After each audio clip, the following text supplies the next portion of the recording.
युवा के लिए तो रोजगार बहुत बड़ा मुद्दा है और रोजगार पे ही युवा वोट करेगा। शिक्षा के लिए जो है गवर्नमेंट सीट को बढ़ाया जाए। भूपेश के शासनकाल में किसानों को कर्ज माफी भी हुआ और 15 कुंटल से 20 कुंटल हो गया है, तो उसको तो लाभ मिल ही रहा है पिछले 5 सालों से। छत्तीसगढ़ में तो ऐसा लग रहा है कि कांग्रेस सरकार फिर से आएगी, क्योंकि छत्तीसगढ़ में जो भूपेश बघेल जी की सरकार है लगातार अच्छा काम कर रहा है। भाई जब नरेंद्र मोदी 2014 में आए तब तो उन्होंने हम इतने लाख लोगों को रोजगार देंगे, मिला क्या आज?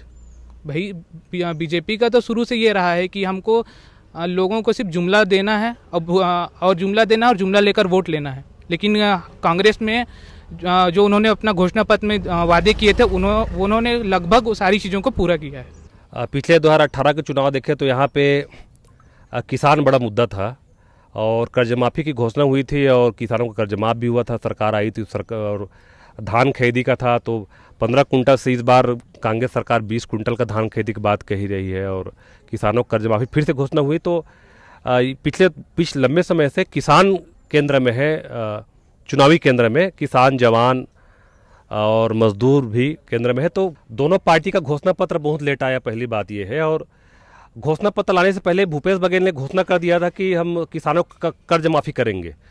हालांकि बीजेपी के घोषणा पत्र में 31 रुपये कुंटल शामिल है धान खरीदी को लेकर के, 31 रुपये हम खरीदेंगे बोल रहा है। लेकिन इससे पूर्ववर्ती सरकार रमन सिंह के शासनकाल में किसानों को बोनस नहीं मिला था, तो लोग यकीन नहीं करेंगे इसके घोषणा पत्र में। भूपेश के शासनकाल में किसानों को कर्ज माफ़ी भी हुआ और 15 कुंटल से 20 कुंटल हो गया है, तो उसको तो लाभ मिल ही रहा है पिछले 5 सालों से। तो जो लाभ मिल रहा है उस पर यकीन करेंगे, मुझे ऐसा लगता है। जैसे कर्ज माफ़ी एक मतलब किसान लोग जो अपना मेहनत मजदूरी जो कर रहे हैं, छत्तीसगढ़ में ज़्यादातर किसानों की संख्या ज़्यादा है, तो कर्ज माफ़ी उन लोग के लिए एक प्रकार से बेनिफिट तो है।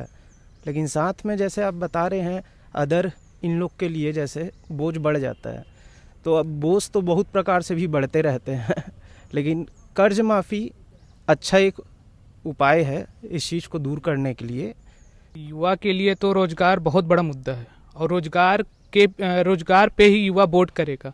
अभी जैसे बीजेपी का घोषणा पत्र आया, उसमें ना तो बीजेपी ने रोजगार की बात की है, ना तो जैसे यहाँ पे भूपेश बघेल सरकार है उन्होंने बेरोजगारी भत्ता दिया 2600 रुपये हर महीने बेरोजगारी भत्ता दे रहे हैं। भाई हम बीजेपी के घोषणा पत्र में ये अपेक्षा की थी कि चलो ये 2600 दे रहे हैं, आने वाले टाइम में बीजेपी 3000 करेगी, लेकिन उन्होंने अपने घोषणा पत्र में ऐसा कुछ नहीं दिया। और रही बात भूपेश बघेल की रोजगार योजना की, तो अभी छत्तीसगढ़ में पूरे भारत में सबसे कम बेरोजगारी दर हमारे छत्तीसगढ़ में है। जैसे कि यहाँ पे शराबबंदी का कहा गया था, उसको जैसे बड़े पैमाने पर हर जगह ऑनलाइन कोरोना काल में खोल दिया गया था। दारू बड़े पैमाने में क्राइम भी अपराध बढ़ रहा है सर यहाँ। और सर जैसे कि घोटाला हुआ चरम सीमा पे है यहाँ पे, मतलब सरकार का ये जाने वाली सरकार यहाँ पे आने वाला बीजेपी। सर शिक्षा के लिए जो है गवर्नमेंट सीट को बढ़ाया जाए, क्योंकि जैसे अभी शिक्षक के पढ़ने के लिए हमको सीटों जैसे एडमिशन लेना है तो प्राइवेट कॉलेज में बहुत मतलब इतने उसका वो रहता है, प्राइस रहता है, जिससे हम लोग पढ़ नहीं पाते। उसके जो सामान्य आदमी जो है ना वो उसका फीस नहीं दे पाता, जिसके कारण वो पढ़ नहीं पाता। तो मेरा ये कहना है कि गवर्नमेंट जो सीटें हैं शिक्षा के लिए उसको बढ़ाया जाए। पूरा देश भर में कोरोना जैसी महामारी फैली हुई थी, तो छत्तीसगढ़ राज्य एक ऐसा इकलौता राज्य था जहाँ कोरोना की रेट सबसे कम थी। पूरे केंद्र में अलग अलग स्टेट में कोरोना बहुत बढ़ा था, लेकिन छत्तीसगढ़ में कंट्रोल में था।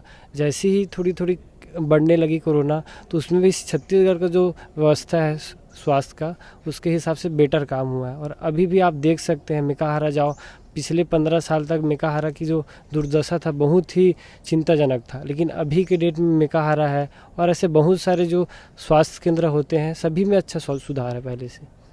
छत्तीसगढ़ में तो ऐसा लग रहा है कि कांग्रेस सरकार फिर से आएगी, क्योंकि छत्तीसगढ़ में जो भूपेश बघेल जी की सरकार है लगातार अच्छा काम कर रहा है।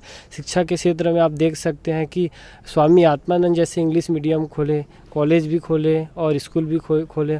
और अभी एक और नया घोषणा हुआ है कि जितने भी गवर्नमेंट स्कूल है छत्तीसगढ़ में, सारी स्कूल अब गवर्नमेंट आत्मानंद स्कूल में डेवलपमेंट होगी। तो इस शिक्षा की व्यवस्था में और स्वास्थ्य व्यवस्था में, और युवाओं की हम बात करेंगे तो बेरोजगारी भत्ता भी दे रहा है।